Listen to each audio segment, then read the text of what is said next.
Hi folks, China Guitar Skeptic back with another Partacaster video, number 8. And I did promise to do a very quick video this time of how we can fill this error cut nut. So you can see there it's too deep, and now I'm going to show you a little trick for how to fill that.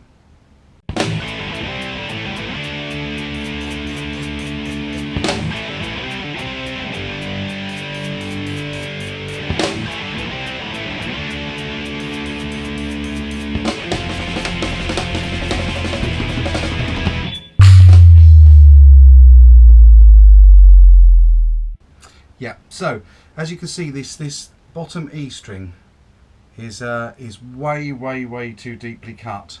Don't know if you can see that there, but I'll try and get it as close as I can to the camera. Okay, and what we're going to use to fill that is very simple. It's an old trick, baking soda, or bicarbonate of soda as we call it in the UK, and super glue. And it's very simple. First step is to mask off the area so that we don't get the super glue or the baking soda outside of the joint. So we'll do that.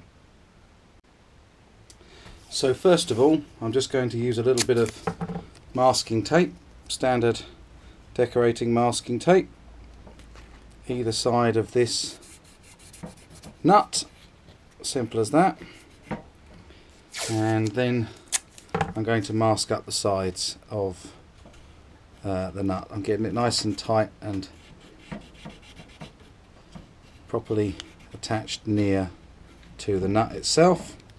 There we go. So I've got masking tape either side of that. And then next I'm going to put some standard LX tape, electrical tape, up tight against the side of the nut, just so that it's got somewhere for the material to sit. And I'm going to do that on both sides of this nut, up to the top of the nut, and then just tightened in, just to give it something to retain the powder and the super glue. There we go, simple as that. Now just with the tip of a knife, I'm going to get some of this baking soda. Doesn't need a lot, just enough to fill the slot, and I'm going to try and drop it as carefully and convincingly as I can into that hole so that it fills it. I'm going to just wipe away the excess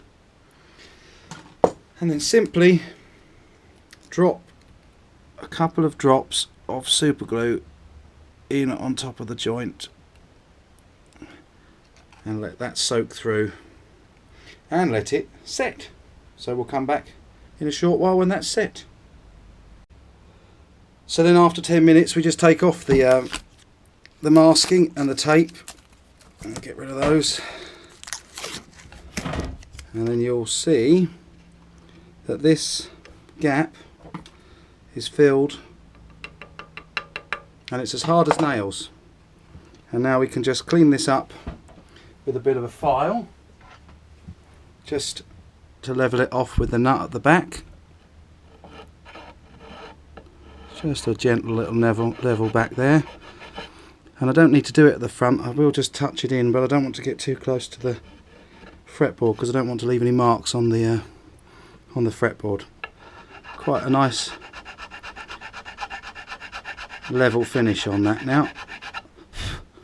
There we go, and that's as hard as nails. That groove completely filled up. Actually, I'll tell you what, while we're at it, let's just cut a small groove for the string to run in, and we'll add to that as needed. This file's too thick in any case, so we'll just put a little groove in there just for now, and that'll do us. And see how that goes when we put the strings back on. Okay. Yeah, okay folks, so today we're going to be taking off all of the parts that I put on last time. We were fitting the bridge, if you recall, and this guitar needs all of these bits taking off. We need to degrease the guitar because I've been sticking masking tape and sticky tape all over it in order to get my markings and measurements for setting this this tremolo up. So I'm going to take all these parts out and put them in a bag until we're ready for them again on the final putting it all back together. And yeah, we're going to take the neck off as well, take this plate off, the trem tensioner plate from the back here, which is quite tight, and we're going to prep this body for more spraying and of colour coat and more spraying of clear coat on top of that. Then I'm going to do a little video, might take a little bit of a step forward for you so that you're not bored watching me re-spray this guitar constantly time after time. So what I'm likely to do is once I've, crikey they're tight, yes they are coming undone, but they are very very tight. That's not a bad thing, you don't want to burr the edges of these screws, but oh hello at the same time a bolt on neck is exactly what it says, is bolted on, and you want it bolted on as tightly and securely as possibly you can. And that's what I was saying about when you drill these holes, they want to be just slightly under the width of the screws inside the thread. So if you imagine a screw, and I'll use one of these as an example. This screw has got probably outside diameter of about 6 or 7 millimeters, and the thread is about 1 millimeter deep, perhaps a bit less than that, perhaps 1.5 millimeters if you take both sides. So from 7, 1.5 mil off that's 5.5 mil. I'd be drilling with a 5 mil drill bit for this, so that the shaft inside is just also forcing its way into the wood, as well as the serrated. What am I trying to say? You know what I'm trying to say. I'm sure you know what I'm trying to say. Crikey, this is tight. I might have to tighten that one up a bit more. Little trick as well, if ever you get stuck, rather than burring off the edges, put an elastic band over. I'll show you that trick actually. Yeah, okay, so this is a little life hack. When you maybe get a nut that's really tight like this one, and you don't want to burr off the edges, then just put a rubber band over it, push your screwdriver into the rubber band, and it gives you just a little bit more grip. Look at that, straight away that's managed to open that. Doesn't do the rubber band very much good, but what it does is it just gives the end of your screwdriver a bit more grip and stops you from burring off the head. So it's just literally giving that some more grip. There we go, look at that. No problem getting that off with that. So we'll continue taking this neck off and I'll be back in just a moment. Right, so here we are. We're right back to square one with this body. And there's a really good reason, you know, that you shouldn't usually finish the guitar or start finishing the guitar until you're at the stage where everything's done with it. You know, on this I've got marks from the back plate, I've got an accidental Sharpie mark there, where I haven't been so careful about putting cloths down for this. It's got rippled and dented in places.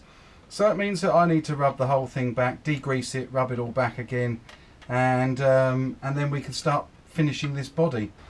Okay, we're about to redo the next bit of spraying on this, and you'll notice that I have filled the trem posts with a bit of blue tack, and I've also covered the neck routed pocket with masking tape so that we don't fill that up with paint. And now we'll get on with spraying. Now the other thing that I had pointed out to me was that when you spray you should do backwards and forwards in linear pattern and overspray by about 50%, which is a pretty good technique. In my opinion, it actually only really matters how you finish it all. So that's the key thing. Anyway, so we'll, as well as sorting out the nut on the guitar today, a quick colour coat.